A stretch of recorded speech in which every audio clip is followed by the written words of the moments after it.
ఎలా ఉన్నావు మధు? నేను బాగానే ఉన్నాను మహేష్. నువ్వేంటి ఇలా నీరసంగా ఉన్నావు? ఏం చెప్పమంటావు మధు? నేను నా పిల్లల్ని నా ఫ్యామిలీని వదిలేసి వారి అవసరాల మేరకై ఏదో చిన్నపాటి ఉద్యోగం కోసం ఈ హైదరాబాద్కు వచ్చాను. నేను గడిచిన సంవత్సరంలో ఏదో ఒక చిన్న ఉద్యోగం చేసి ఆరోగ్య పరిస్థితులు బాగలేక ఆ ఉద్యోగానికి రాజీనామా చేసి వెళ్ళాను. తర్వాత నేను చేసిన ఐటీఐలో ఇన్స్ట్రక్టర్ జాబ్ కోసం సిఐటిఎస్ అనగా క్రాఫ్ట్స్ ఇన్స్ట్రక్టర్ ట్రైనింగ్ స్కీమ్స్కి సెలెక్ట్ అయ్యాను. నాకు రాజస్థాన్లోని జైపూర్ నగరం బనీ పార్క్ నందు గవర్నమెంట్ ఇన్స్టిట్యూట్లో సీటు వచ్చింది.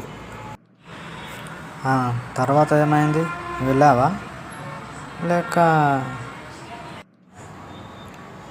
చెప్తా విను. చెప్పు మరి, వింటాను. ఆ సమయంలో నా దగ్గర 2,000 రూపాయలు మాత్రమే ఉండే మధు. ఏం చేసి వెళ్ళాలి అని. వెళ్ళకుంటే ఇలాంటి అవకాశం మళ్ళీ రాదు. ఒక సంవత్సరంలో ట్రైనింగ్ పూర్తవుతుంది. ఆ తర్వాత ఏదైనా ఒక ఐటీఐలో ఇన్స్ట్రక్టర్గా పని చేసుకోవచ్చు, అంటే తరగతులు బోధించవచ్చు అన్నమాట. ఆ అవకాశం నాకు ఉంటుంది కదా అని ఉద్దేశంతో నాకు తెలిసిన ఒక మిత్రుడిని, తన పేరు ఏంటంటే కనక రామేశ్వర్, తనని 15,000 వరకు అప్పు అడిగాను. కానీ తన దగ్గర అంత లేవు అని తను చెప్పాడు. కనీసం నీకు ఒక 5,000 వరకు ఇవ్వగలను మామ అని తను మాటిచ్చాడు మధు. తర్వాత తీసుకున్నావా లేదా వద్దన్నావా? తీసుకున్నాను మధు.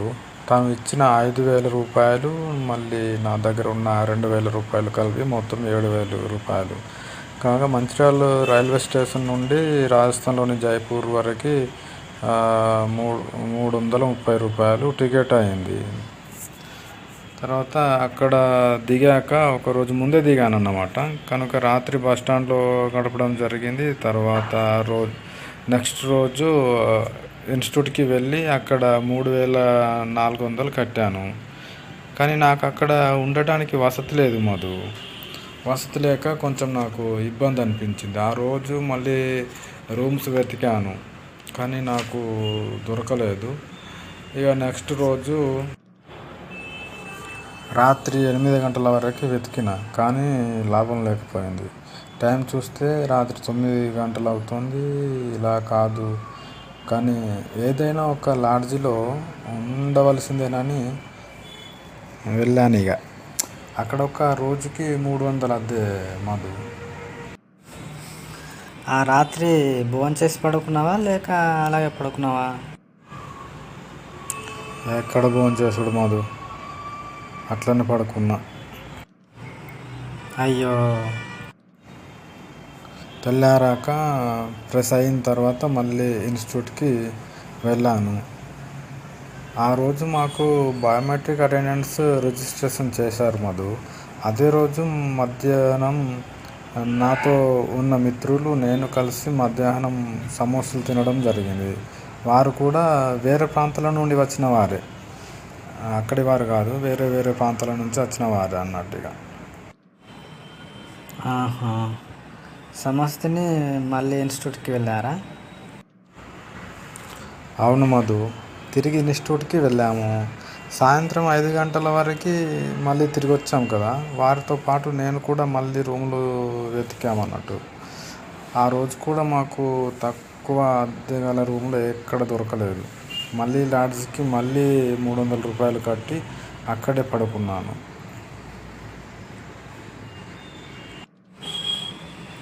మళ్ళీ తిన్నావా లేక అలాగే పడుకున్నావా? ఆ రోజు కూడా అలాగే పడుకున్నా మధు. ఆ రోజు కూడా అలాగే పడుకున్నావా? తెల్లారాక మా అన్నయ్యకి ఫోన్ చేశాను, రెస్పాండ్ అవ్వలేదు. ఇక 6-7 సార్లు ట్రై చేశాను, అయినా రెస్పాండ్ అవ్వలేదు. కనీసం వాట్సాప్లోనైనా రెస్పాండ్ అవుతాడేమో అని ట్రై చేశాను, అయినా వాట్సాప్లో కూడా రెస్పాండ్ అవ్వలేదు. ఇక నాకు అనిపించింది ఇక్కడ ఉండడం కంటే తిరిగి హైదరాబాద్ వెళ్ళి మళ్ళీ అదే అమలు పనికి వెళ్ళడం బెటర్ అనేసి అనుకున్న తిరిగి హైదరాబాద్కి వచ్చాను. ఇక్కడికి నాకు అయిన ఖర్చు ఏంటంటే మంచిర్యాల నుండి జైపూర్కి 330, అక్కడ ఇన్స్టిట్యూట్ ఫీ 3400, మళ్ళీ జైపూర్ నుంచి మళ్ళీ హైదరాబాద్కి 340. ఇంత ఖర్చు అయింది మధు. వీటితో పాటు మొత్తం 4700 అయ్యాయి. 4070 అయ్యాయి. మరి జైపూర్ నుంచి హైదరాబాద్కి వచ్చావు కదా, ఇక్కడ ఎన్ని రోజులు ఉన్నావు? హైదరాబాద్కి రాగానే డైరెక్ట్గా గతంలో పనిచేసిన చోటుకి వెళ్ళాను. అక్కడ వారు మంగళవారం నాడు ఇంటర్వ్యూ ఉంటుంది, ఆ రోజు తిరిగి రమ్మన్నారు మధు. సో నేను తిరిగి శంషాబాద్కి చేరుకొని ఒక హాస్టల్లో చేరాను. అక్కడ నాకు హాస్టల్ ఫీజు 4800 కట్టాల్సి ఉండే, అంత కట్టాను. కానీ మళ్ళీ నీ దగ్గర ఎక్కడి నుండి వచ్చాయి 4800? Yes, good question.